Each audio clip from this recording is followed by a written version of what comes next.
was just a tumultuous time in local history, national history. So we had, for one thing, the population in Rochester had grown from about 218,000 in 1910 to over 300,000 in 1920. So that's half again as much. And so people were crowding in. People would come into town on the railroads or the canal, get off. They'd find rooms in boarding houses, cheap hotels. Strangers would room with strangers just to keep the costs down. So we just had this real melting pot going on. Huge waves of immigration. So we had manufacturing industry was growing.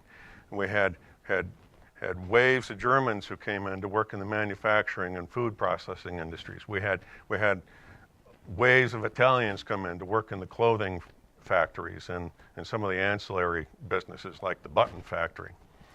So there was on top of that there was also sort of growing presence of organized crime among some of these immigrant communities, because first of all, the immigrants didn't speak English so well, so they were afraid to talk to local police, or if they couldn't talk to local police. And so the organized crime syndicates that sort of moved in along with the rest of the Italians and the Germans just sort of had people where they want them. And so there was that.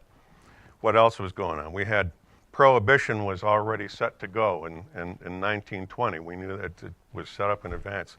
I wasn't sure exactly who I was going to wind up working for in Prohibition, but I figured there was some kind of opportunity there. But the big thing, of course, was the Great War. United States had mustered a couple of million soldiers and sailors, pulled all these guys off farms, and a lot of these soldiers and sailors had never even left their home counties. And they sent them to camps around the country and then shipped them off to Europe. So while they were gone, we had some hard times, and we had, their families had a hard time making ends meet, so people would kind of turn to, I'll say, sort of petty crimes just to make a buck here or there. Factories had a hard time hiring labor.